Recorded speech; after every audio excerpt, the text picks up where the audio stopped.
Hello, and welcome to the course. I'm your host for today, Stephen, and I'm speaking with Professor Kirill Ponomarev from the Department of Economics.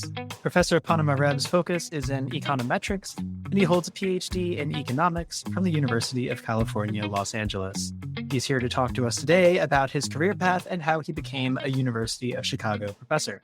Welcome to the course, Professor Ponomarev. Thanks for having me. I'm doing really well. Glad to hear that. To start off, could I just get you to tell us, what your current role is, and how would you describe what you do in that role to a layperson who is not an economist? So I'm currently an assistant professor in the Department of Economics at the University of Chicago. And this role assumes that I do research, I teach and supervise students, and I participate in some other activities, departmental meetings, and so on, some administrative stuff. Beyond that, there's sort of profession-wide kind of activities that you do, which is refereeing papers. And that takes a lot of my time at the moment as well. Yeah, that's I understand that's a part of academic life. Could you just quickly sort of describe what that is? Sure. So when a paper is submitted for publication in a decent economics journal, it's usually sent to referees. And so each of them has to submit a report, which means that you have to read the paper very carefully. Sometimes you have to read the proofs, which can be quite long. I'm talking about my field, which is econometrics. And then you have to produce a report for the editor and produce a recommendation whether you suggest that they accept the paper or reject it or accept with some revisions. So these are the three options. Gotcha. So we'll get back more to your job and your current research, but first, could you take us way back? We're curious, when you were a kid, maybe in the equivalent of like a US elementary or middle school age. What did you want to do when you grew up? And was there any sign that you were going to end up in econometrics? Well, all right, let me go way back then. First of all, there was no sign at all that I will end up in econometrics. All the way until college, maybe I had no idea this is what would happen. So as a kid, I really enjoyed playing soccer. And I actually wanted to be a professional soccer player. So I did a lot of training and competed and so on and so forth. But, in school, I was always good at math. And I enjoyed doing the homework and solving some extra problems. And so this is what brought me to economics in the first place. Somehow, I really disliked physics in high school and middle school. And so when you like math, but you don't like physics, that's sort of what's left is economics or pure math. But then it wasn't clear to me what kind of job I would be doing afterwards. Right. These days, you normally go to a tech company or you would do, say, an undergrad in math and then master's in econ and then pursue whatever career you'd like. But I just did economics from the outset. Again, I didn't know at all that I would be in academia, let alone that I would be doing econometrics for life. I'm curious because I'm a soccer fan. Are there any overlaps between those in your life that you found? Like, is there any role for econometrics or the kind of stuff that you research in also being a soccer fan or no? So in my research, not exactly, but in economics, there is a large community of people that researches. So it's called economics of sport, I think, in general. In soccer in particular, there's some interesting game theory there. I don't really know the details, but there are conferences held about this topic. Okay, so getting back to your career path, could you just sort of quickly take us through what that path was? So like, starting with college, where did you study? Where did you get your degrees and where have you been before you ended up at Chicago? So I did my undergrad in Higher School of Economics in Moscow. This is considered one of the best universities in Russia in general and in economics specifically. And I'm very glad that I chose that place for studying. And I'm very thankful to it. Basically, it opened up this path for me that I could do a PhD later on and then end up in academia. I didn't know it was possible at all before entering that place. So my undergrad was in economics, but I have to say that also in Russia, when you do economics, you do a lot of math. So it would probably be an equivalent of like an econ math major in an American university. So after that, I went to Los Angeles to do a PhD in economics at UCLA, straight from undergrad, which is getting more and more common these days, but used to be not so common. So that took me 6 years. And after that, I ended up at Chicago. You mentioned like how the original attraction to economics because you were good at math, did not enjoy physics, and didn't want to just do pure math. But was there a moment or an experience that you had where it sort of crystallized for you that you actually wanted to pursue that at the graduate level? So that was roughly my second or third year of college. So we had those like case studies competitions in Russia where you have a chance of, trying what it's like to be an economic consultant for a living. And so we participated in a bunch of those competitions, and I realized that I don't quite like what consultants are doing at the moment. Now I've changed my mind. There are all sorts of questions that are interesting, and I would be interested in thinking about them. But at the time I thought, okay, this is not for me. To give an example, one of the tasks that we had to do is for sort of a large dairy producer, we had to optimize the network of where they should put storage and where they should put the stores, where they sell stuff. And so it was kind of maybe too complicated of a problem for an undergraduate student in the second year. It was sort of interesting, but at the end, I wasn't really sort of driven by it. I don't know. Another problem that we had, another sort of complex question was, so there was the largest private bank in Russia at the time, and it was way smaller than the two major government-owned banks. And so the question basically was, how do we make it the second biggest bank in the country? Which was impossible, but they wanted us to think about it. But the scales were just incompatible of those. So the government-owned banks and the privately owned banks. And anyway, this is sort of question that we thought about. And I thought, okay, this is not for me. And at the same time, there was a guy 1 year above me in the program who started applying for a PhD program. So this was my third year. So me and my friend decided to follow that guy's progress. And we basically said, look, if he makes it, we'll try as well. And then that guy got accepted to University of Wisconsin-Madison, which is a great school. And so we decided to try it. And then we spent the entire summer and the fall preparing for the application process and getting recommendation letters and trying to do some research and all that stuff. And eventually we both got in schools in California. I went to UCLA. My friend got into UCSD. And we were very happy about that. That's cool. You had, people who you could go to, not the same school, but, same region, and make that journey with. That's cool. And he was one of my best friends as well. So we were really happy that we ended up so close. Yeah, that's nice. So what was your experience like getting a PhD in the US after doing your undergrad in Moscow? So doing a PhD straight after undergrad is tough. Of course, in the first couple of years, everything is new. While for a lot of my classmates, the first year macro sequence, for example, was something very familiar. And I struggled with that in particular, but you get a hang of it. And so later on, I passed all the exams at the end of the first year. These are called comprehensive exams at UCLA, but they have different names in different schools. And after that, I got to do what I really like, which is econometrics. Can you maybe explain a little bit more about like what econometrics and what your area of focus is? So econometrics is a very special field, which is about data analysis, if I put it simpler. So in economics, a lot of researchers use quantitative tools, and the task of an econometrician is to come up with these tools for some very specific questions that people don't yet know how to solve. Say you need to estimate something that you don't know how to estimate, and then you come to econometricians, say, hey guys, which formula should I use? Basically, that's the idea. And so it involves a lot of math, and I had to take some math courses to sort of get into the field. So I took some graduate math classes at UCLA, and we have some great math professors there. So the entry cost in this field is very high because you have to learn a lot of stuff on top of what you learn in the first 2 years of the PhD program before you can actually read and understand papers. And so this was the toughest thing that I had to do during my PhD, is to sort of get prepared for reading the papers and understanding the proofs. And then after that, you have to learn how to, write new proofs and write new papers. And that's kind of the last 3 years of the PhD program. This is what I'm still doing. So can you tell me just a little bit more about who helped you as you were, it sounds like there's a very steep learning curve and a lot of adjustments to be made. What were your sources of support through that? And like, what kept you going through that period? So definitely my advisors, they were a tremendous help, and they would always find enough time to talk with me and to give some advice and to really try to understand some big idea that I was coming up with at the time. So they were very, very helpful. Well, then, of course, my peers, we were all in the same position, trying to start doing research, trying to find topics, trying to find questions. And we all struggled.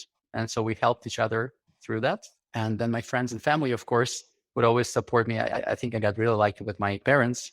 They were always super supportive, even though they weren't super excited that I left to study in the US. They were very supportive all the time.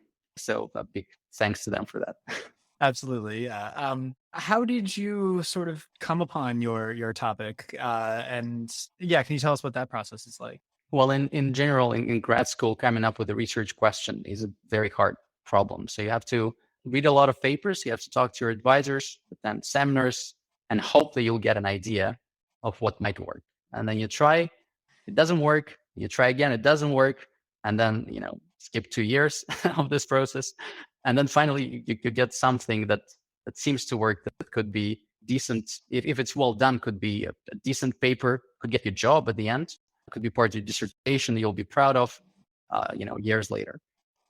But the process of coming up with a research question is very sort of routine and boring, I would say. So you just read a lot and you talk to people and you pitch some ideas to your advisors, and they say, do this, don't even try to do that. This has already been done, and so on. Gotcha. That's a good description. I like that. As you were getting your PhD, did you always want to go into academia, or like what was your sort of decision making process and taking that route? So for me personally, I always wanted to go to academia, and even when I was on the market, when I was looking for a job, when there's always a lot of uncertainty, I didn't really apply to non-academic jobs. I applied to 95 jobs in total, and maybe 4 or 5 of them were non-academic, just to hedge a little bit, but I didn't really want to go there. So somehow I decided to stay in academia from the outset. And I feel like this is what most people want when they start doing the PhD. And during the PhD, people might change their mind, which is perfectly fine, because you realize that this process of trying to come up with questions and doing research is just not for you. And on top of that, you could be worried about impact, right? If you work in private sector, like in a tech firm, you do an experiment, you implement it if the results suggest that you should implement some new policy, and then you immediately see the impact on a lot of consumers potentially. So that's a big difference also that make people change their minds. But for me, I don't know. I always want to stay in academia. It looks like a very nice job. We'll see. Well, yeah, actually, since you say that, yeah, like, what have you found to be some of the fun aspects of this job, and what aspects of it are not that fun? So far, I only saw the fun part of it, I would think. So I won't be able to tell you the full picture, but you do what you really like, which is research. And then you have some other activities that, you like a little bit less, but it's just part of the profession. But most of the time you do what you really, really like. And on top of that, unlike sort of a 9 to 5 jobs, you have a lot of control over your time. Like if on a given Tuesday, you really don't want to work, well, don't work. As long as you can be productive later and still do what you need by the deadline. Yeah, that's definitely something I've heard a lot, is that it's sort of a blessing and a curse. Like if you don't want to work one day, you don't have to. But at the same time, it's sort of like you always could be working and always maybe feel like you should. I don't know if that's been your That's right. experience. That's right. Yes. Oh, another thing that I want to mention here is that typically you're free to think about whatever questions you like, right? No one tells you sort of what to do, right? If you think that I want to spend some time on this project, you can go ahead and spend some time. And of course, you'll have co-authors and some maybe joint projects that you work in where you have some responsibilities. But apart from that, you do whatever you want, basically. Yeah, and actually that leads me right to the next question, which is, what kind of questions are you interested in right now? Can you tell us a little bit about what you're looking into at the moment and what's happening in the field of econometrics? So I'm working sort of at the intersection of econometrics, industrial organization, microeconomic theory. And so in my work, I combine statistical tools and sort of economic thinking to develop econometric methods for testing and assessing economic models against the data, right? So that's the idea. So within the field, I'm interested in studying in the empirical analysis of economic models that involve strategic interactions. So this could be interactions between individuals or firms. I'm talking about situations such as market entry, peer effects, which could be peer effects in a network of banks or in a network of people studying together, and then network formation models and auctions, right? So all of those settings involve some strategic interactions, which make the empirical analysis quite complicated. And so when people study such things, they often have to rely on the assumptions that are not motivated by economic theory and not necessarily testable against the data. So you're just making this assumption because you believe in it, but there's no way to verify it. And so in my work, I try to find ways to relax these assumptions, to make them more testable against the data. So you're just making this assumption because you believe in it, but there's no way to verify it. And so in my work, I try to find ways to relax these assumptions, to make them more testable against the data. So you're just making this assumption because you believe in it, but there's no way to verify it. while still, producing some informative conclusions and producing estimators that have desirable statistical properties, and thinking a lot about practical implementation of those things. Because if you come up with a method that is tremendously hard to implement, no one's going to use it. And then it's kind of, the theorem might be very nice and beautiful, but it's useless at the end. So I don't want to do that. So got to think about implementation as well. That's interesting. And I don't know if it's possible to come up with one that won't just go straight over my head, but you mentioned the need to maybe relax certain assumptions or take another look at them. Is there an example of from your work or from someone else's work that you can think of when it was useful to re-examine an assumption like that?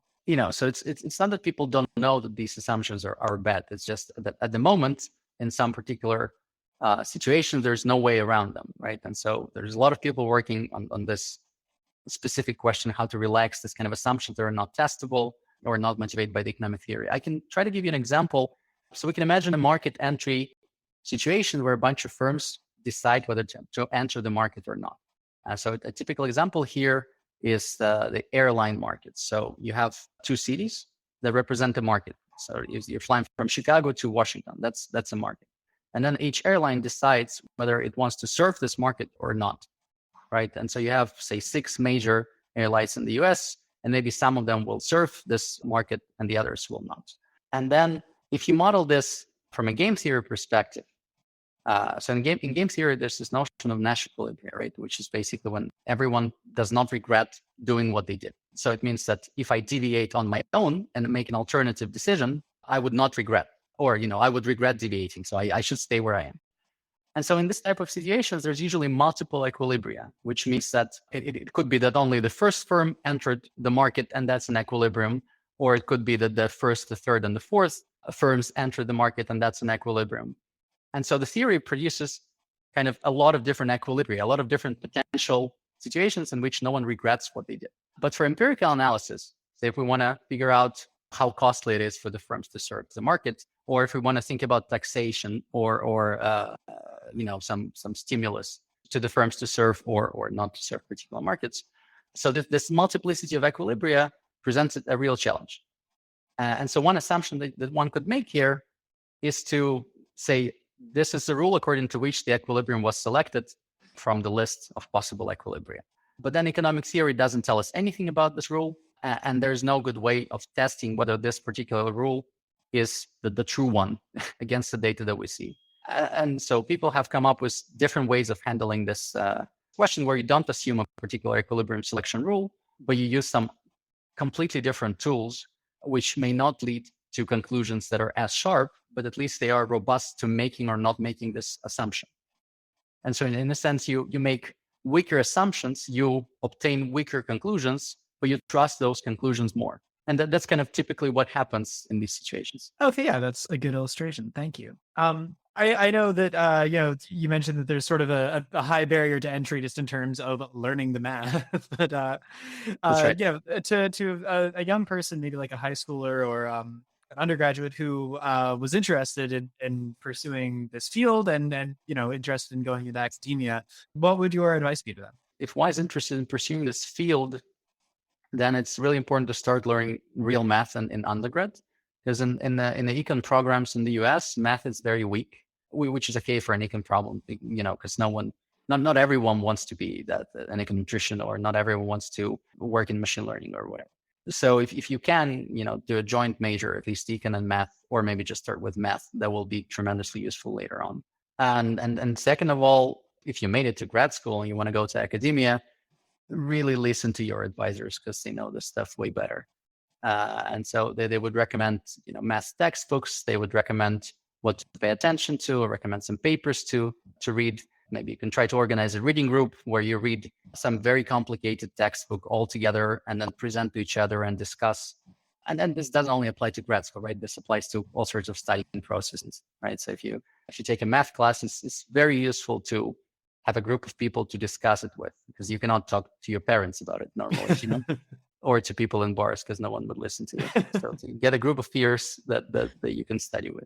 That's good advice. So is that something that you had throughout your PhD work, was like people who were going through the same material and down Definitely, yes. Definitely, yes. And my advisor, Andres Santos, was very, very helpful with that. He spent a lot of time explaining some very complicated stuff to us. It took us a couple of years maybe to go through this book and statistics that's considered very hard. We made it eventually, but we could not have made it without him. And so he would spend an hour a week with us, listening to our presentations, correcting what we misunderstood, and then explaining what we did not understand at all. So this kind of reading group was very helpful. And we had these reading groups in all fields, talking to my peers, and they all found it very helpful, something, a setup like this. Yeah, I think that's really good advice. Yeah, just one more question really, and that is just what do you find most fulfilling about your current job? So I haven't started teaching yet, but of course, teaching is one thing that people find very fulfilling. I taught a lot in grad school.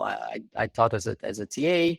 I taught as an instructor in summer classes, and so that's kind of the best feeling when you explain something, and then you see that people get it. There's this moment of, oh, I see, so this is sort of the best moment of the lecture when you explain something new or complicated, and then you see that people understand it, and it could be useful to them, in their later work or in their later classes. And then, of course, doing research, which takes up most of my time, where I hope that I can produce papers that are useful, mainly. Of course, you want to have some beautiful math in there, some really nice theorem that people will read 50 years later and say, oh, this guy knew what he was doing. But the main thing is that it should be useful. It's not, pure math where people write theorems for the sake of understanding how the world works. And those papers do not necessarily have applications in the real life, but economics is very different. You write something that you want to have immediate impact, right? So in my case, since I'm kind of providing tools for people to use, I want to build a tool that people will find, convenient, useful, et cetera, et cetera.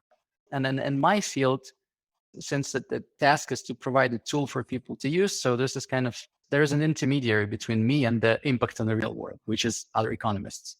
And so my hope is I can be useful for them.